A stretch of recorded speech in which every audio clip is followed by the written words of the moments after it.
Andres from AA Sports reporting to you after attending the Sharks game against the Detroit Red Wings. A one-game stop before returning back on the road to play Dallas and St. Louis. The San Jose Sharks on this Monday night won 5-4 in overtime against the Detroit Red Wings in SAP Center. I did a post-game instant reaction video from outside the Shark Tank. And in this video, I will be grading the Sharks' performance in this game. For those new to my hockey content, allow me to break it down. I will be grading the offensive front, which will include the wingers, forwards, and center when they push up with puck possession. I will then grade the defensemen, the goalkeeper, the enforcers, and lastly, the head coach. With that, here are the Sharks' grades for this 5-4 win. Offensive front, A.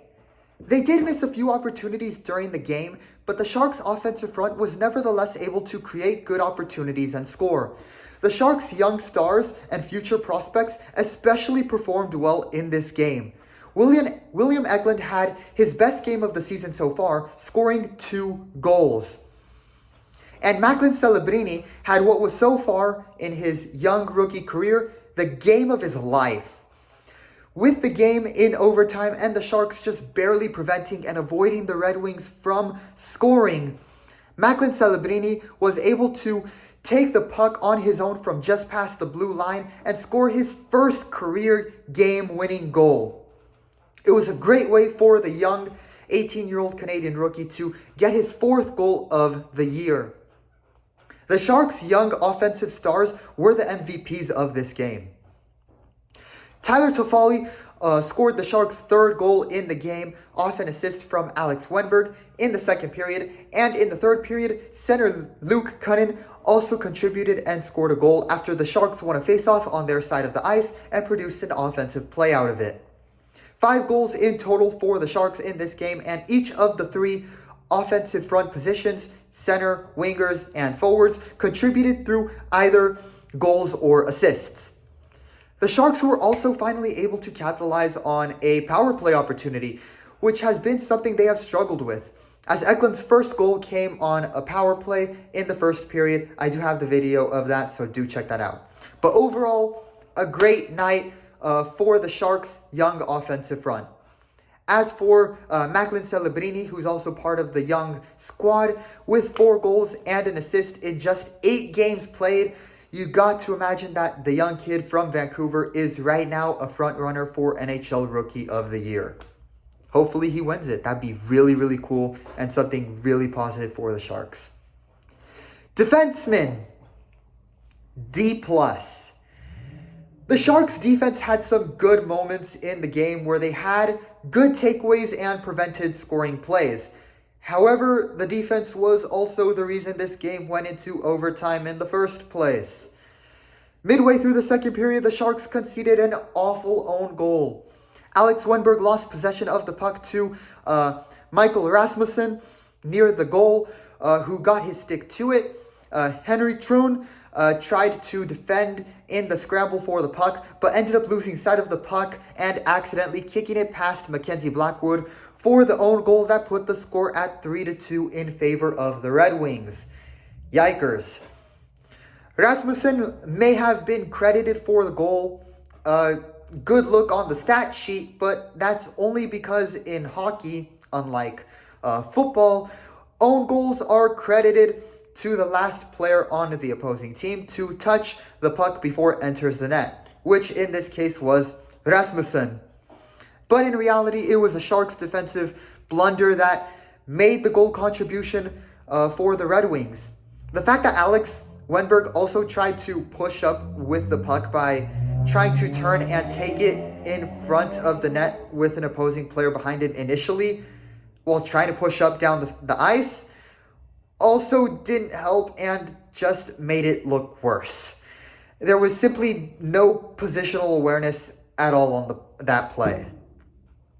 Then in the final 4 minutes of the 3rd period, with the Sharks leading 4-3, center Ty Dellandrea got penalized for tripping, resulting in a power play where the Red Wings got the game-tying goal. Instead of closing out the game successfully in regulation, a penalty while defending in the final minutes took the game into overtime. While they won't be elite or great by any means, Warsawski has to find some sort of way to somewhat improve the defense to help out their offense in times like these. The defense is easily the weakest part of this Sharks team, with the Sharks still reconstructing the team and expected to have several picks in the draft at the end of this season, including 2 in the first round.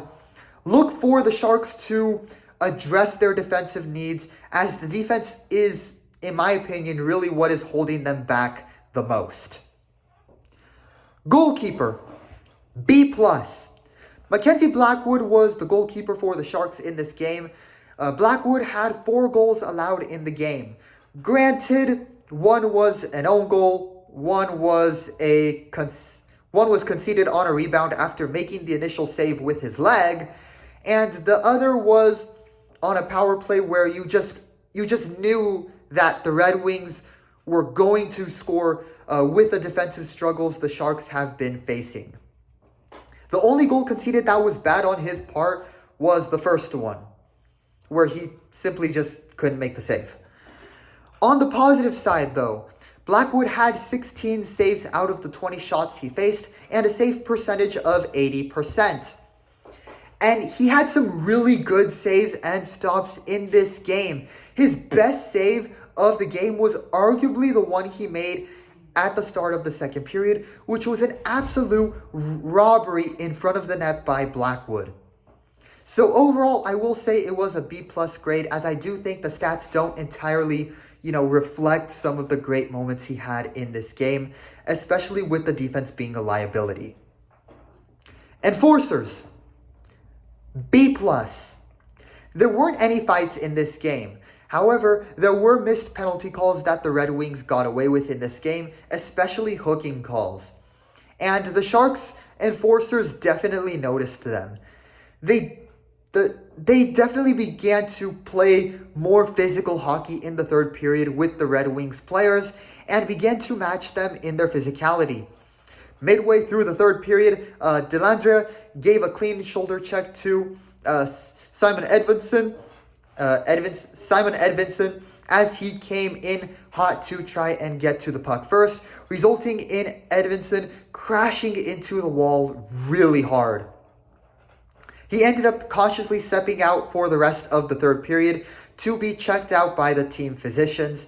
Fortunately, after being seen slowly and cautiously skating off the ice after the hit, which is a scene that, of course, nobody wants to see in a sport like hockey or any sport in general, fortunately for him, he was okay and eventually returned in overtime.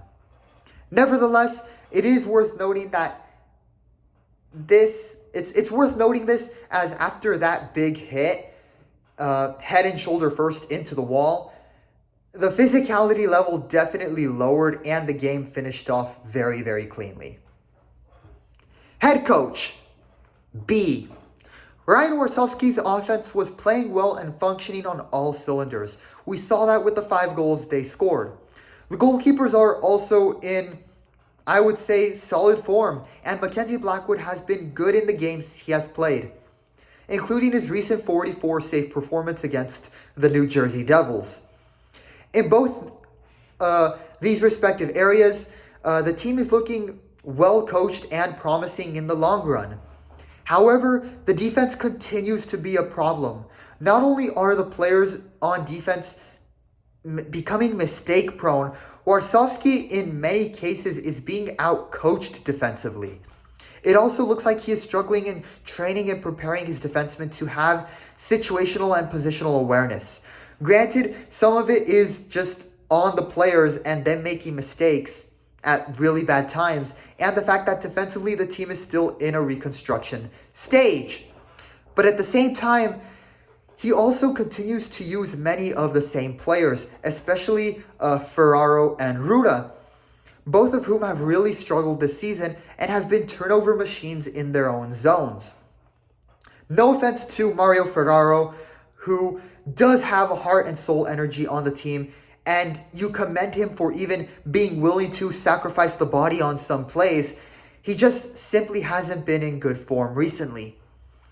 And Jan Ruda has been in many aspects worse, and in some cases doesn't look engaged and isn't bringing the same energy that Ferraro does on the ice.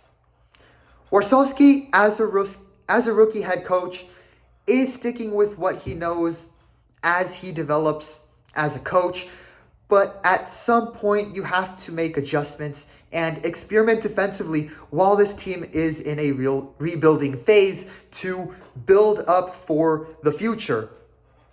Right now, the defense has looked exactly the same as it did under Quinn, and it is holding the team back and making games like this one much harder for them to win.